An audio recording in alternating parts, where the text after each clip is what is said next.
Benarkah gereja hanya sebagai tempat kumpul-kumpulnya orang Kristen belaka?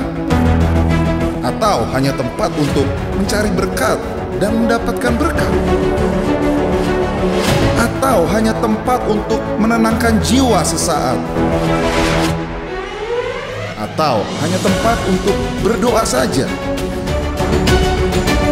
Apakah benar sejatinya gereja bisa membawa dampak dan perubahan atas kota dan bangsa? Apakah bisa gereja Tuhan tetap eksis menghadapi tantangan akhir zaman? Mari temukan jawabannya di Ruang Tyrannus, The Room of Revivalists and Reformers. Selamat datang kembali di dalam Ruang Tyrannus, The Room of Revivalists and Reformers. Pada episode yang lampau, Pastor Stephen telah menjelaskan kepada kita bagaimana tujuan gereja. Salah satunya adalah untuk menyatukan umatnya menjadi satu tubuh sehingga dapat mengekspresikan kepenuhan Kristus di atas muka bumi ini. Pada episode kali ini tentunya tidak kalah menarik karena kita akan membahas tujuan gereja berikutnya. Oleh karena itu, buka hati saudara, miliki roh yang lapar dan haus akan kebenaran, dan kita sambut bersama Pastor Stephen Agustinus. Selamat datang Pastor Stephen dalam Ruang Tyrannus. Ya, terima kasih Gidi. Saya yakin episode ini sangat menarik, Pastor. Karena saya masih mau bertanya mengenai tujuan gereja. Iya. Ya, jadi Pastor Stephen menulis seperti ini mengenai tujuan gereja. Tujuan gereja adalah untuk menghancurkan segala tembok pemisah dan menyatukan setiap orang, suku dan bangsa menjadi satu di dalam Kristus. Nah, itu maksudnya apa, Pastor Stephen? Mungkinkah itu terjadi? Ya, kalau kita belajar di dalam Alkitab, Paulus sering mencoba untuk membawa perbandingan antara Yahudi dan non-Yahudi. Iya. Tapi di dalam kitab Efesus dituliskan, di dalam Kristus orang-orang Yahudi dan non-Yahudi dibuat menjadi satu di dalam Dia, menjadi satu bangsa yang baru, orang-orang percaya. Iya, iya. Petrus menegaskan sebagai imamat yang rajani, bangsa yang kudus, umat pilihan Allah sendiri. Iya. Nah, itu sebabnya mindset kita tidak boleh lagi berpikir, oh saya ini kan Indonesia, oh kamu itu kan orang India, oh kamu itu kan orang Amerika, atau kalau dalam skop Indonesia saja, saya Jawa, oh kamu Batak, oh kamu Manado. Itu tidak boleh lagi, karena di dalam Kristus kita adalah satu di dalam Dia. Tidak ada lagi background, suku, ras, ataupun kelompok-kelompok tertentu yang lain. Kita semua dikelompokkan menjadi satu di dalam Dia sebagai garis keturunan Kristus. Nah, begini Pastor, maksudnya kan apa ya? Mari kita ibaratkan ada strata sosial di dalam gereja. Nah, itu kan sudah kecenderungan orang yang memiliki strata sosial di atas juga bergaul dengan strata sosial yang di atas. Nah, itu kan memang sifatnya, yang kaya ketemu yang kaya, miskin ketemu yang miskin, ya berbagai suku yang ada yang sama, mereka mengelompokkan diri yang masing-masing. Bukankah itu satu hal yang wajar? Gimana cara menghilangkan sifat itu, Pastor? Hal tersebut adalah sesuatu yang wajar secara manusiawi. Kalau ditinjau dari aspek kemanusiawian, kelompok-kelompok yang ada di luar gereja. Tapi kita sekarang sedang berbicara tentang gereja Tuhan, di mana setiap individu orang percaya yang bergabung dalam sebuah gereja lokal seharusnya sudah menjadi ciptaan baru. Dan sebagai ciptaan baru, yang lama sudah berlalu. Kita harus belajar merombak mindset yang menyatakan bahwa kita ini kan manusia biasa, masih dari darah dan daging. Saya kan dari suku Anu, makanya kebiasaan saya begini. Kalau kamu kan dari suku Ono, makanya kebiasaan kamu begitu, kultur kamu begitu. Tidak boleh. Kita ini harus menjadi umat kerajaan, di mana kita menjalani sebuah perjalanan hidup dengan dasar firman sebagai patokan, prinsip kebenaran sebagai acuan, dan terlepas dari itu semua, tidak ada lagi si kaya dan si miskin. Karena ketika kita berkata, ya kan wajar, kita di dalam gereja sebagai sesama orang kaya ya bergaulnya sama orang kaya. Itulah masalah kebanyakan gereja. Sementara sebetulnya Tuhan tidak menghendaki itu yang terus ada dalam gerejanya. Karena sebagai gereja Tuhan, seharusnya kita membawa nature kehidupan yang sifatnya ilahi. Tidak boleh yang manusiawi. Bahkan istilah yang menyatakan, ya namanya juga masih manusia biasa. Itu sudah tidak boleh kita pakai lagi. Karena kita di dalam Kristus adalah ciptaan baru. Yang lama sudah berlalu. Kita hidup sebagai pribadi yang berbeda, sebagai pribadi yang mewarisi roh Kristus. Ada kehidupan ilahi yang memenuhi hidup kita. Sehingga mindset kita ini pun harus dirombak, harus dibongkar. Tidak boleh membawa pola dunia ini. Itu sebabnya Alkitab jelas memberikan penegasan. Buat setiap kita yang sudah bertobat, kita harus segera bertekun dalam pengajaran rasul-rasul. Apa tujuannya? Supaya semua pola dunia yang masih tersisa dalam hidup kita bisa dibongkar dan kita mulai dibangun di atas dasar prinsip kebenaran firman. Sehingga ketika kita berinteraksi satu sama lain, kita berinteraksi sebagai pribadi yang berbeda, sebagai pribadi kerajaan. Karena firman sudah menguasai hidup kita. Bukan lagi konsep berpikir lahiriahnya. Orang seringkali berkata, ya itu kan idealnya. Loh, memang seharusnya seperti itu. Bukan sekedar ya idealnya. Memang seharusnya itulah standar kehidupan kita sebagai orang-orang percaya, sebagai ciptaan baru. Ini kan yang Pastor Stephen sampaikan sesuatu yang jarang disampaikan sebenarnya, Pastor. Nah, pertanyaannya seperti ini, Pastor. Gimana caranya Pastor membangun kehidupan seperti ini di tengah-tengah jemaat? Apakah memang ada jemaat yang modelnya seperti itu? Kalau kita berbicara tentang kebenaran itu harus dibangun di tengah-tengah jemaat. Mungkin pertama-tama saya harus memberi penegasan bahwa prinsip itu harus dibangun dalam diri saya terlebih dahulu. Atau dalam hidup kita sebagai pemimpin. Ketika prinsip itu saya bangun dalam hidup saya membongkar mindset saya sebagai pribadi yang selama ini dilahirkan, dibesarkan di Pulau Jawa dengan adat istiadat dan kultur Jawa. Orang Jawa itu bagaimanapun punya kebiasaan ya sering sungkannya, begitu kira-kira. Kalau punya sebuah keinginan, ya dia cuma sekedar mengucapkan kata-kata yang menyiratkan sesuatu. Tidak secara langsung terbuka mengatakan apa yang ada di hatinya. Tapi bukankah itu seringkali bertentangan dengan prinsip firman yang mengatakan ya di atas yang ya, dan harus berkata tidak di atas yang tidak. Nah, saya harus mengambil prinsip-prinsip firman dan saya aplikasikan, saya bangun dalam hidup saya terlebih dahulu. Saya harus pastikan kultur kejawaan saya mati bersama dengan Kristus. Dan firman mulai dibangun menjadi nyata dalam kehidupan sehari-hari saya.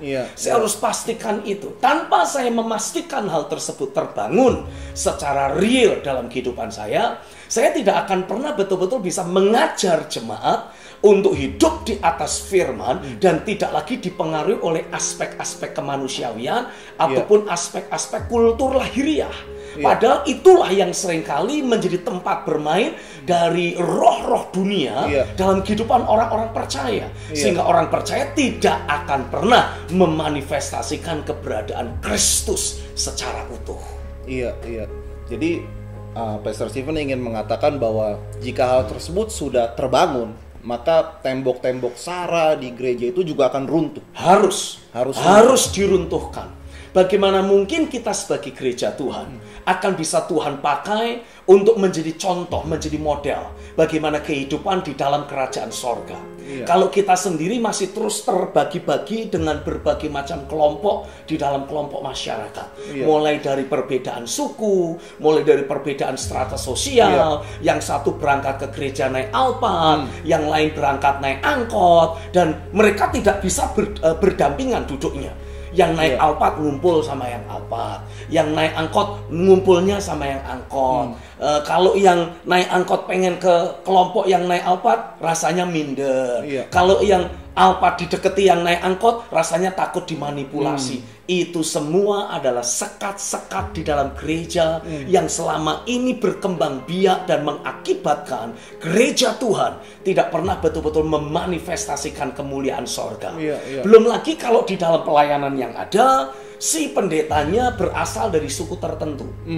Maka saya bisa melihat, saya bisa meyakini biasanya para pengerjanya, para aktivisnya, orang-orang yang dekat dengan si pemimpin biasanya berasal dari suku yang sama. Sehingga orang-orang yang berasal dari suku lain merasa saya ini warga negara kelas 2 di sini. Sulit untuk bisa tembus pelayanan. Kenapa? Karena faktor kesukuan menjadi teramat sangat kuat di dalam rumah Tuhan.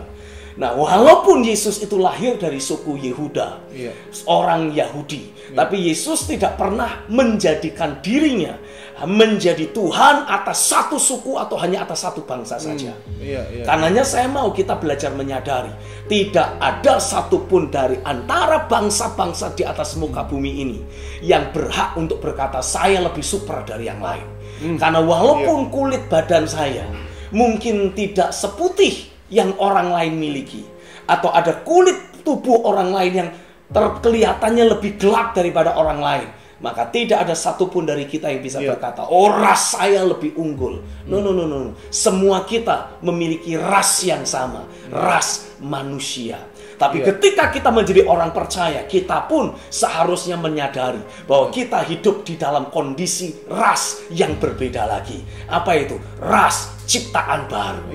Dan Alkitab mengatakan di dalam Kristus mereka yang sudah mengalami kelahiran baru, mereka yang adalah ciptaan baru, itu mendapati yang lama sudah berlalu, yang baru sudah datang. Kita tidak lagi hidup berdasarkan apa yang Adam miliki ataupun lakukan, tapi berdasarkan apa yang Kristus sudah lakukan. Jadi pendek kata Pastor Stephen ingin mengatakan seperti ini, bahwa ketika pola gereja terbangun seperti yang dibangun sesuai dengan pola Tuhan. Nah, ini bisa menjadi contoh kehidupan berbangsa. Betul. Karena kalau kita melihat kondisi yang ada di bangsa-bangsa, yang namanya rasialisme itu bukan cuma di negara dunia ketiga, bahkan negara-negara dunia satu, negara-negara yang sudah maju dan terkenal, yang mengaku diri sebagai pemilik paten dari demokrasi, mereka sendiri masih terus mengalami masalah dengan rasialisme. Kenapa? Karena saya tanya di Amerika, saya tanya di India, saya tanya di Indonesia, sama saja. Sehingga di mana-mana kita akan terus mendapati ada permasalahan rasialis. Racism itu akan terus ada selama gereja tidak belajar menunjukkan kehidupan di dalam kasih Kristus. Di mana tidak ada lagi orang yang dibedakan berdasarkan warna kulitnya. Tidak ada lagi orang yang dibedakan berdasarkan strata sosialnya. Pokoknya tidak ada lagi perbedaan di antara kita. Karena kita semua ini dilahirkan oleh roh yang sama. Mewarisi darah yang sama. Siapa yang melahirkan kita? Roh Kudus. Darah siapa yang mengalir dalam hidup kita? Darah Kristus. Amin. Ya, Pastor Stephen, saya rasa kita butuh doa dari Pastor. Nah, mungkin di episode kali ini saya juga minta sekaligus berdoa untuk bangsa Indonesia. Boleh ya, Pastor? Tentu. Mari jemaat kita satukan hati dan kita akan berdoa. Bapa, terima kasih untuk prinsip kebenaran yang Engkau singkapkan di tengah-tengah kami. Kami percaya ini waktunya roh-roh dunia yang banyak bercokol di dalam gereja Tuhan bermanifestasi lewat pelayanan suku, bermanifestasi lewat pelayanan target profesi dan yang semacam itu. Hari ini aku berdoa di dalam nama Yesus, betul-betul digoncang dan dihancurkan. Karena sesungguhnya Tuhan mengendaki dalam gerejanya hanya ada satu tubuh, yaitu tubuh Kristus.